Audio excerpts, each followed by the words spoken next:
ऐसी बात है कि कांग्रेस के अध्यक्ष तो कोई भी बयानबाजी से बच ही ले तो ज्यादा बढ़िया है, क्योंकि उनके सांसद, उनके विधायक ये कहते हैं, मैंने बल्कि अखबार में स्टेटमेंट पढ़ी कि भाई अगर कोई अनुशासनात्मक कोई कार्रवाई करनी थी तो चिट्ठी भेजने की क्या जरूरत थी, आप हमें बुला के समझा देते। उनके नेता विपक्ष अलग जाते हैं राष्ट्रीय अध्यक्ष से मिलने के लिए, उनके प्रदेश अध्यक्ष अलग जाते हैं राष्ट्रीय अध्यक्ष से मिलने के लिए, फिर वापस आके जो स्टेटमेंट देते हैं नेता विपक्ष को ये नहीं पता कि मैं प्रदेश अध्यक्ष हूँ या मैं नेता विपक्ष हूँ। प्रदेश अध्यक्ष को उसकी जिम्मेवारी नहीं पता,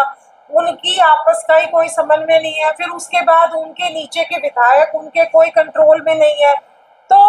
उनकी तो आप बात करो ही मत। बाकी जहां तक भारतीय जनता पार्टी की बात है, हमारे चाहे संगठन है चाहे हमारा सरकार है, हम एक मुट्ठी में बंद होकर, हम सब लोग एक होकर काम करने में विश्वास रखते हैं। और अगर कहीं पर भी कोई ऐसे अनुशासनहीनता की बात आने आएगी नहीं, लेकिन अगर कहीं से आती भी है तो प्रदेश अध्यक्ष उसके लिए ठीक निर्णय लेने में सक्षम है। और हमारे सभी विधायकगण, 3 हमारे यहाँ पर विधायक हैं, एक हमारे चुनाव लड़े हुए प्रत्याशी हैं, चारों लोग संगठन के साथ, सरकार के साथ तालमेल बिठाते हुए बहुत अच्छा काम यहाँ पर कर रहे हैं। मुख्यमंत्री जी जो भी विधायक, जो भी मंत्री, जितनी जहाँ जिस एरिया में जितनी डिमांड होती है लेकर जाते हैं, वो उन डिमांड्स को पूरा करते हैं। और एक बहुत अच्छा काम 2 दिन पहले हमारे प्रदेश के यशस्वी मुख्यमंत्री जी ने किया है। विकसित भारत 2047, विकसित हरियाणा 2047 और विकसित विधानसभा। 90 हमारे चुनाव लड़े हुए प्रत्याशी और विधायकों के साथ परसों ही हमारी हरियाणा निवास में एक बड़ी बैठक हुई, जिसमें विकसित विधानसभा की क्या हमारी रूपरेखा रहने वाली है, कैसे हम स्वास्थ्य सेवाओं को जन जन तक पहुंचाएंगे, कैसे हम पीने का पानी नीचे तक पहुंचाएंगे, कैसे हम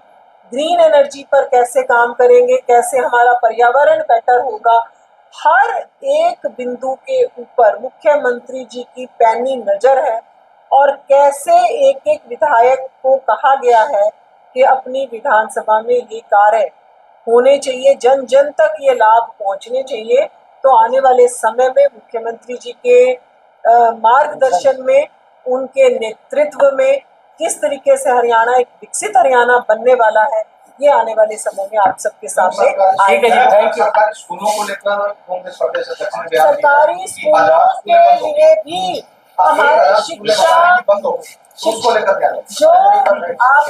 1000 स्कूलों की बात कर रहे हो, ये विषय भी मेरे सामने आया है। कितने सारे ऐसे स्कूल हैं जिनमें 8 बच्चे हैं, जिनमें 20 बच्चे हैं, तो ये तो हम सबको अपने विवेक से निर्णय लेना पड़ेगा ना कि 8 बच्चों के ऊपर 8 अध्यापक, 20 अध्यापक आना, ना तो वो बच्चों के लिए ठीक रहेगा, ना जहाँ पर बहुत कम संख्या में बच्चे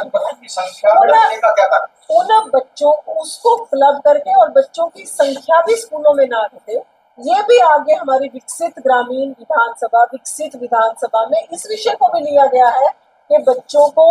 0% स्कूल से ड्रॉप आउट हो और 100%